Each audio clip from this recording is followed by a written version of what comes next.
सत श्री अकाल जी सारिਆਂ ਨੂੰ my name is Vikram Singh. ਅੱਜ ਆਪਾਂ डिस्कस करांगे ਜਿਹੜਾ टॉपिक है साडा that is life style. Okay, ਆਪਾਂ उस टॉपिक ਨੂੰ डिस्कस करांगे। ओके, सो टॉपिक है वा some people prefer to spend their lives doing the same things and avoiding change। कुछ लोग वा ਪ੍ਰੈਫਰ ਕਰਦੇ ਪਸੰਦ ਕਰਦੇ ਵਾ ਆਪਣੀ ਜ਼ਿੰਦਗੀ ਦੇ ਵਿੱਚ ਜ਼ਿੰਦਗੀ ਨੂੰ ਇੱਕੋ ਹੀ ਤਰ੍ਹਾਂ ਜੀਂਦਿਆਂ ਹੋਇਆਂ ਤੇ ਅਵੋਇਡ ਕਰਦੇ ਹੋਇਆ ਚੇਂजेस ਨੂੰ ਬਦਲਾਵਾਂ ਨੂੰ। Others however think that change is always a good thing, ਜਦ ਕਿ ਦੂਸਰੇ ਪਾਸੇ ਵਾ ਉਹ ਸੋਚਦੇ ਵਾ ਕਿ ਜਿਹੜਾ ਬਦਲਾਵ ਹੈ ਹਮੇਸ਼ਾ ਹੀ ਇੱਕ ਚੰਗੀ ਚੀਜ਼ ਹੈ। ਓਕੇ, ਹੁਣ topic it is bit easy, I don't think so ਕਿ ਇਸ ਨੂੰ ਅੰਡਰਸਟੈਂਡ ਕਰਨ ਦੇ ਵਿੱਚ ਕੋਈ ਪ੍ਰੋਬਲਮ ਹੈ। ਇਹ ਜਿਹੜੇ ਲੋਕ ਵਾ ਆਪਣੀ ਜ਼ਿੰਦਗੀ ਨੂੰ ਇੱਕੋ ਹੀ ਤਰੀਕੇ ਦੇ ਨਾਲ ਜਿਉਂਦੇ ਹਨ, ਆਪਣੀ ਜ਼ਿੰਦਗੀ ਦੇ ਵਿੱਚ ਚੇਂजेस ਨਹੀਂ ਲਿਆਉਂਦੇ।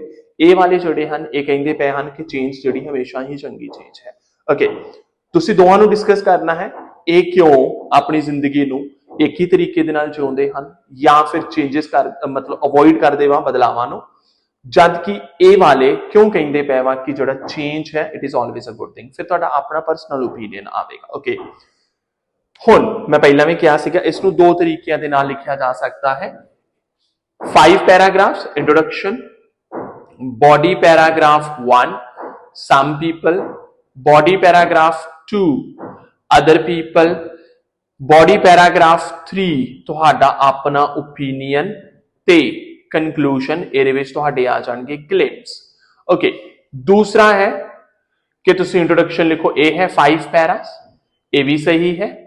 ਦੂਸਰਾ ਹੈ 4 ਪੈਰਾਸ ਦਾ, ਇਸ ਦੇ ਵਿੱਚ ਇੰਟਰੋਡਕਸ਼ਨ ਆ ਜਾਵੇਗੀ ਸਾਡੀ ਬੋਡੀ ਪੈਰਾਗ੍ਰਾਫ 1 ਦੇ ਵਿੱਚ, some people, body paragraph 2 ਦੇ ਵਿੱਚ other people ਤੇ conclusion ਦੇ ਵਿੱਚ ਤੁਹਾਡਾ personal opinion। ਓਕੇ, ਬਹੁਤ ਸਾਰੇ ਇੰਸਟੀਚਿਊਟਸ ਵਾਲੇ ਕੋਈ ਕਹਿੰਦਾ ਕਿ 5 ਪੈਰਾਗ੍ਰਾਫਸ ਲਿਖੋ, ਕੋਈ ਕਹਿੰਦਾ ਕਿ 4 ਪੈਰਾਗ੍ਰਾਫਸ ਲਿਖੋ। ਆਈ ਫੀਲ ਦੋਵੇਂ ਹੀ ਫਾਰਮੈਟ ਜਿਹੜੇ ਵਾ ਸਹੀ ਹਨ।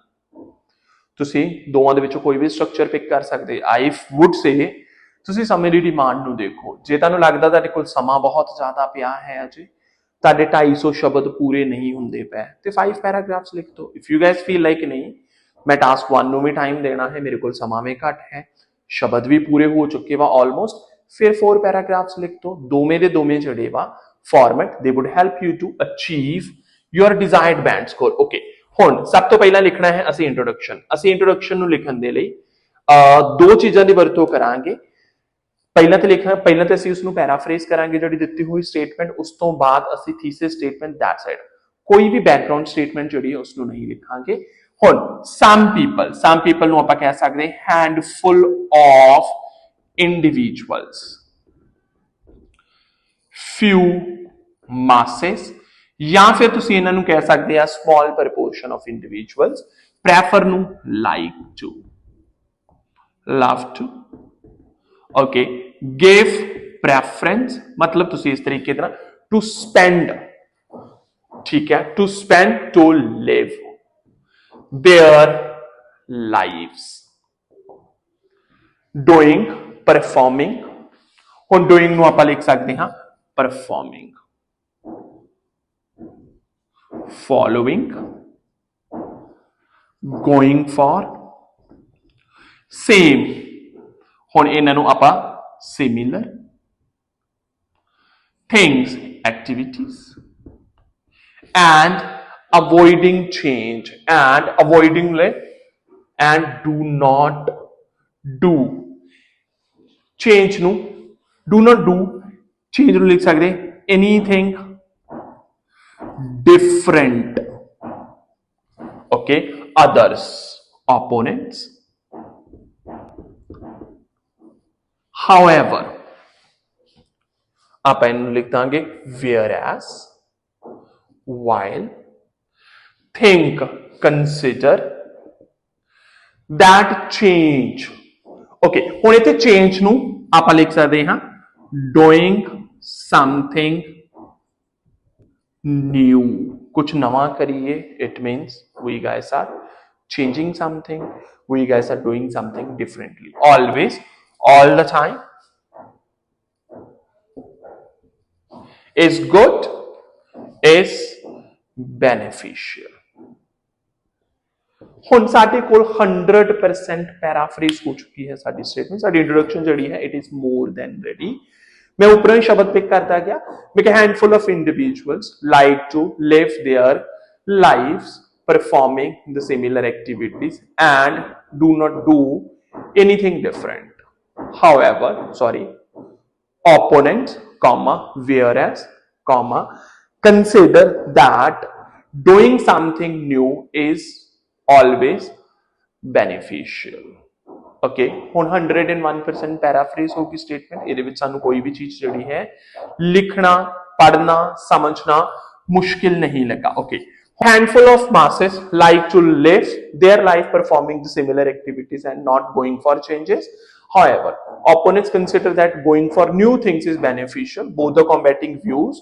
Okay, ਹੁਣ ਮੈਂ ਕੀ ਕੀਤਾ, ਮੈਂ ਇਸ ਦੇ ਨਾਲ ਹੀ ਥੀਸਿਸ ਸਟੇਟਮੈਂਟ ਲਿਖ ਦਿੱਤਾ। Okay, both the combating views will be contemplated along with my opinion in subsequent paragraphs. I think I'm supposed to be very honest, but simple introduction hai, but it is basically the introduction of 6.5 plus bands.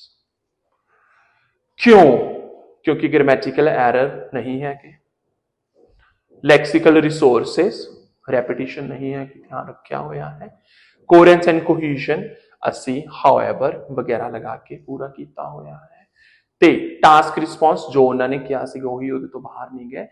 But it's bit simple. 6.5 ਤੁਸੀਂ ਕਹਿ ਸਕਦੇ ਜੀ it is basically the introduction of 7 bands। ਇੱਕ ਹੋਰ introduction ਹੈ that is bit different, bit difficult। okay ਹੁਣ okay that introduction is there is a section of society that prefers to be adventurous। ਹੁਣ ਮੈਂ ਉਲਟਾ ਕਰ ਦਿੱਤਾ, ਇਹਨਾਂ ਨੇ ਪਹਿਲਾਂ ਉਹਨਾਂ ਲੋਕਾਂ ਦੀ ਗੱਲ ਕੀਤੀ ਸੀਗੀ ਜਿਹੜੇ ਲੋਕੀ मतलब चेंज नहीं चाहते ਸੀਗੇ, पर मैं स्टेटमेंट उल्टा मैं there is a section of society that prefers to be adventurous and try new things in life. ਆਪਾਂ ਜਿਹੜੇ ਥੱਲੇ ਵਾਲੇ ਅਦਰ ਪੀਪਲ ਹੀ ਉਹਨਾਂ ਨੂੰ ਪਹਿਲਾਂ ਲਿਖ ਦਿੱਤਾ, ਮੈਂ ਕਿਹਾ ਸੈਕਸ਼ਨ ਆਫ ਸੋਸਾਇਟੀ ਦੇ ਜਿਹੜਾ ਪ੍ਰੈਫਰ ਕਰਦਾ ਵਾ ਐਡਵੈਂਚਰਸ, ਕਿ ਕੁਝ ਐਡਵੈਂਚਰ ਕੀਤਾ ਜਾਵੇ, ਨਵੀਆਂ ਚੀਜ਼ਾਂ ਟਰਾਈ ਕੀਤੀਆਂ ਜਾਵੇ ਲਾਈਫ ਦੇ ਵਿੱਚ। whereas there are some who prefer to continue living the same life without any change।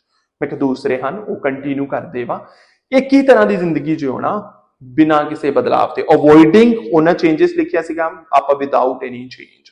Okay मैं ऐसा थीसिस स्टेटमेंट थोड़ा बढ़िया करके bit natural still it is, मैं कहता upcoming paragraphs will highlight both the side. मैं कहता जो आने वाले पैराग्राफ्स वा दोहां ही साइड्स नु हाईलाइट करने के, फॉलोड बाय माय इंक्लाइनेशन, मेरी इंक्लाइनेशन मतलब मेरा अपना ओपीनियन टुवर्ड्स द फॉर्मर। ਤੁਸੀਂ ਇੱਥੇ ਫਾਰਮਰ ਲੇਟਰ ਮੈਨੂੰ ਨਹੀਂ ਪਤਾ ਕਿ ਤੁਸੀਂ ਕਿਹੜੀ ਸਾਈਡ ਲੈਣਾ ਚਾਹੋਗੇ, ਕਿਹੜੀ ਸਾਈਡ ਵਾਲੀ ਕਿਹੜੀ ਚੀਜ਼ ਨੂੰ ਤੁਸੀਂ ਪ੍ਰੈਫਰ ਕਰੋਗੇ, ਉਸ ਹਿਸਾਬ ਕਿਤਾਬ ਦੇ ਨਾਲ ਲਿਖ ਸਕਦੇ ਹੋ। This is basically the introduction of 7 plus 7.5 और 8 bands।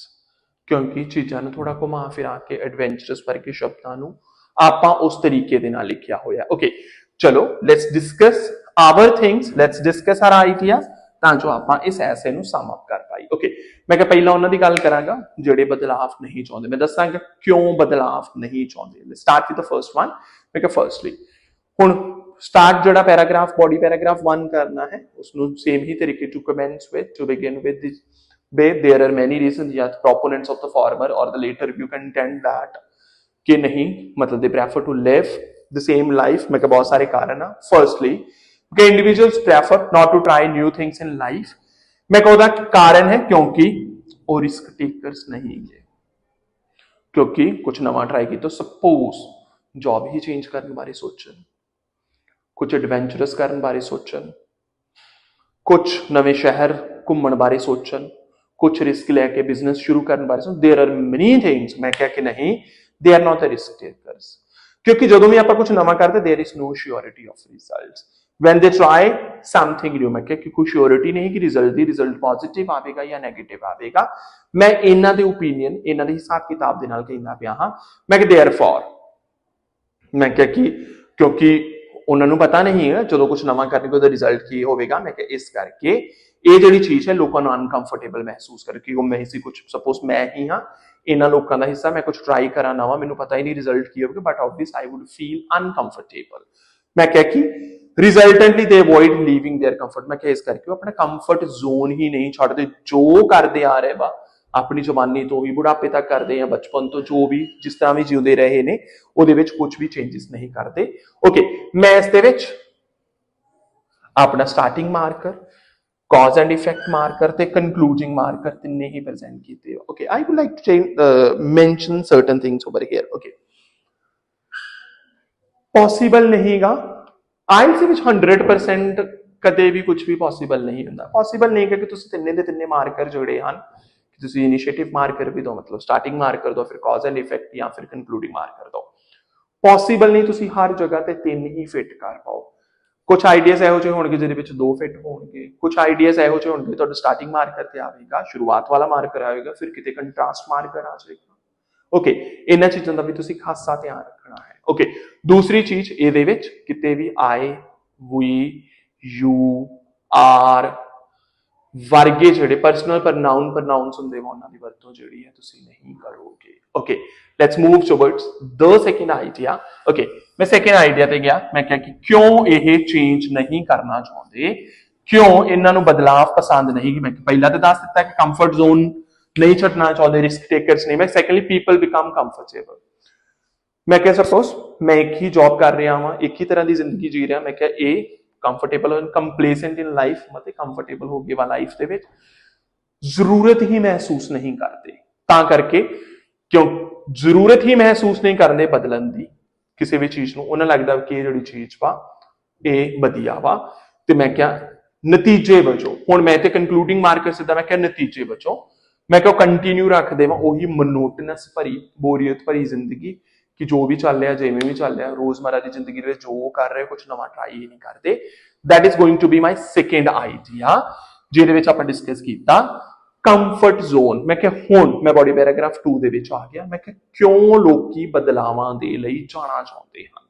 Okay, the first one ਮੈਂ ਕਿਹਾ on the other hand but obvious, ਜਦੋਂ ਇੱਕ ਸਾਈਡ ਤੋਂ ਦੂਸਰੀ ਸਾਈਡ ਉਲਟੀ ਸਾਈਡ ਚੱਲਾਂਗੇ ਸਾਡਾ ਕੰਟਰਾਸਟ ਮਾਰਕਰ ਆਵੇਗਾ। ਮੈਂ ਕਿਹਾ ਅਦਰ ਮਤਲਬ on the other hand ਮੈਂ ਕਿਹਾ ਕਿਉਂ ਲੋਕੀ ਕਹਿੰਦੇ ਵਾ ਕਿ it is always good to change ਜਾਂ it is always good to have changes in lifestyle ਜਾਂ ਕੁਝ ਵੀ। ਮੈਂ ਕਿਹਾ ਸਭ ਤੋਂ ਪਹਿਲਾਂ it makes people knowledgeable। ਮੈਂ ਕਿਹਾ ਇਹ ਜਿਹੜੀ ਚੀਜ਼ ਹੈ ਮੈਂ ਕਿਉਂ ਕਹਿੰਦੇ ਪਏ ਵਾ ਕਿ ਹਮੇਸ਼ਾ ਹੀ ਵਧੀਆ ਵਾ ਕੁਝ ਨਵਾਂ ਕਰਨਾ। ਮੈਂ ਕਿਹਾ ਇਹ ਲੋਕਾਂ ਨੂੰ knowledgeable ਬਣਾਉਂਦਾ ਹੈ। ਮੈਂ ਕਿਹਾ ਜਦੋਂ ਮਤਲਬ ਕੁਝ ਨਵਾਂ ਐਕਸਪੈਰੀਮੈਂਟ ਕਰਦੇ ਵਾ, ਕੁਝ ਵੀ ਨਵਾਂ ਕਰਦੇ ਆ, ਮੈਂ ਕਿਹਾ ਉਹਨਾਂ ਨੂੰ ਨਵੇਂ ਐਕਸਪੀਰੀਐਂਸਿਸ ਮਿਲਦੇ ਵਾ ਜਿਸ ਕਰਕੇ ਉਹਨਾਂ ਦੀ ਜਿਹੜੀ ਨੌਲੇਜ ਹੈ ਉਹਦੇ ਵਿੱਚ ਵਾਧਾ ਹੁੰਦਾ ਹੈ ਬਹੁਤ ਸਾਰੀਆਂ ਫੀਲਡਸ ਬਾਰੇ। ਮੈਂ ਕਿਹਾ ਇਵੈਂਚੁਅਲੀ ਕੰਕਲੂਡਿੰਗ ਮਾਰਕਰ ਮੈਂ ਕਿਹਾ ਇਹ ਜਿਹੜੀ ਚੀਜ਼ ਹੈ ਉਹਨਾਂ ਦਾ ਵਧਾ ਦਿੰਦੀ ਹੈ ਮੈਂਟਲ ਹੋਰੀਜ਼ਨ। ਓਕੇ, ਆਪਾਂ ਕਹਿੰਦੇ ਹੋਰੀਜ਼ਨ ਆਫ ਥਿੰਕਿੰਗ, ਉਹਨਾਂ ਦਾ ਪਰਸਪੈਕਟਿਵ ਆਫ ਵਿਊ, ਮਤ ਦੇ ਗੈਟ ਬੈਟਰ, ਦੇ ਬਿਕਮ more imaginative, ਤੁਸੀਂ ਕੁਝ ਵੀ ਲਿਖ ਸਕਦੇ ਹੋ, informative, ਇਹ ਵਾਲੇ ਜਿਹੜੇ ਸ਼ਬਦ ਵਾ ਤੁਸੀਂ ਇਹਨਾਂ ਨੂੰ ਚਾਹੋ ਤੇ ਤੁਸੀਂ ਆਪਣੀ ਕਨਕਲੂਜਨ ਦੇ ਵਿੱਚ ਵੀ ਲਿਖ ਸਕਦੇ ਹੋ ਜਦੋਂ ਤੁਸੀਂ ਗਲਿੰਪਸ ਦੋਗੇ। ਓਕੇ, ਮੈਂ ਕਿਹਾ ਕਿ ਆ ਪਹਿਲਾ ਰੀਜ਼ਨ ਹੈ they feel ਕਿ ਜਿਹੜੇ ਚੇਂजेस ਵਾ are always good। Okay, second reason is ਮੈਂ ਕਿਹਾ ਕਿ moreover, ਹੁਣ ਮੈਂ ਫਰਸਟਲੀ ਸੈਕੰਡਲੀ ਉੱਥੇ ਦੇ ਵਰਤਿਆ ਹੋਇਆ ਸੀਗਾ, ਮੈਂ ਉਹਨਾਂ ਨੂੰ ਰਿਪੀਟ ਨਹੀਂ ਕਰੂੰਗਾ, ਮੈਂ ਇੱਥੇ moreover ਲਿਖ ਦੂੰਗਾ। ਮੈਂ ਕਿਹਾ ਇਸ ਤੋਂ ਇਲਾਵਾ ਮੈਂ ਕਿਹਾ ਥ੍ਰਿਲ ਫੈਕਟਰ, ਮੌਜ ਮਸਤੀ ਵਾਲਾ ਫੈਕਟਰ ਵੀ ਇਨਵੋਲਵ ਵਾ। ਮੈਂ ਕਿਹਾ ਜਦੋਂ ਲੋਕੀ ਕੁਝ ਨਵਾਂ ਟਰਾਈ ਕਰਦੇ ਵਾ, ਮੈਂ ਕਿਹਾ ਐਕਸਾਈਟਮੈਂਟ ਦਿੰਦਾ ਹੈ। ਮੈਂ ਕਿਹਾ ਫੀਲ ਮੋਰ ਕੌਨਫੀਡੈਂਟ, ਮੈਂ ਕਿਹਾ ਜਦੋਂ ਅਸੀਂ ਕੁਝ ਨਵਾਂ ਕਰਦੇ ਕੁਝ ਐਕਸਾਈਟਮੈਂਟ ਭਰਾ, ਜਦੋਂ ਅਸੀਂ ਉਹਦੇ ਵਿੱਚ ਸਕਸੈਸਫੁਲ ਹੋ ਜਾਂਦੇ ਹਾਂ ਮੈਂ ਕਿਹਾ ਕੌਨਫੀਡੈਂਟ ਫੀਲ ਕਰਦੇ ਹਾਂ। ਮੈਂ ਕਿਹਾ ਕੌਨਫੀਡੈਂਸ ਦੇ ਨਾਲ ਹੀ ਫਲੈਕਸੀਬਲ ਹੋ ਜਾਂਦੇ ਤੇ ਅਲਟੀਮੇਟਲੀ ਮੇਰਾ ਕਨਕਲੂਡਿੰਗ ਮਾਰਕਰ, ਮੇਰਾ ਕਾਜ਼ ਐਂਡ ਇਫੈਕਟ ਮਾਰਕਰ, ਮੈਂ ਕਿਹਾ ਅਲਟੀਮੇਟਲੀ ਕੇਪੇਬਲ ਹੋ ਜਾਂਦੇ ਵਾ ਹੈਂਡਲ ਕਰਨ ਦੇ ਡਿਫਿਕਲਟ ਸਿਚੁਏਸ਼ਨਸ ਇਨ ਲਾਈਫ। ਹੁਣ ਜਿਹੜਾ ਬੰਦਾ ਕੁਝ ਨਵਾਂ ਹੀ ਨਹੀਂ ਕਰਦਾ ਪਿਆ, ਆਈ ਡੋਨਟ ਥਿੰਕ ਸੋ ਕਿ ਉਹਦੇ ਲਈ ਪੋਸੀਬਲ ਹੋਵੇਗਾ ਕਿ ਕੁਝ ਨਵਾਂ ਡਿਫਿਕਲਟ ਸਿਚੁਏਸ਼ਨ ਆ ਗਿਆ, ਕੁਝ ਨਵੀਂ ਸਿਚੁਏਸ਼ਨ ਆ ਗਈ, ਕੁਝ ਵੀ ਇਸ ਤਰੀਕੇ ਦਾ ਆ ਗਿਆ, he or she would be able to handle. But ਜੇ ਇੱਥੇ ਉਹ ਚੇਂजेस ਕਰਦੇ ਰਹਿਣਗੇ, ਕੁਝ ਨਵਾਂ ਟਰਾਈ ਕਰਦੇ ਰਹਿਣਗੇ, ਐਕਸਾਈਟਮੈਂਟ ਭਰਿਆ ਕਰਦੇ ਰਹਿਣਗੇ ਤੇ ਜਦੋਂ ਵੀ ਮਤਲਬ ਕੌਨਫੀਡੈਂਸ ਉਹਨਾਂ ਦਾ ਜਿਹੜਾ ਹੈ ਉਹ ਬੈਟਰ ਹੋ ਜਾਏਗਾ, ਸੈਲਫ ਸਟੀਮ ਬੈਟਰ ਹੋ ਜਾਏਗੀ, ਫਿਰ ਅਲਟੀਮੇਟਲੀ ਕੇਪੇਬਲ ਹੋ ਜਾਣਗੇ, ਕਾਬਿਲ ਹੋ ਜਾਣਗੇ ਕਿ ਹੈਂਡਲ ਕਰ ਪਾਉਣਗੇ ਜਿਹੜੀਆਂ ਡਿਫਿਕਲਟ ਸਿਚੁਏਸ਼ਨਸ ਪਾ ਉਹਨਾਂ ਦੀ ਜ਼ਿੰਦਗੀ ਦੇ ਵਿੱਚ ਉਹਨਾਂ ਨੂੰ। ਓਕੇ ਗਾਇਜ਼, ਥੋੜਾ ਮੁਸ਼ਕਿਲ ਸੀਗਾ ਬਟ ਆਈ ਫੀਲ ਲਾਈਕ ਕਿ ਇਹਨਾਂ ਡਿਸਕਸ਼ਨ ਤੋਂ ਬਾਅਦ I feel like complete thought ਤੋਂ ਬਾਅਦ ਹੁਣ ਈਜ਼ੀ ਹੋ ਜਾਣਾ ਚਾਹੀਦਾ ਹੈ। Stay tuned for more videos। Thank you guys, thank you so much.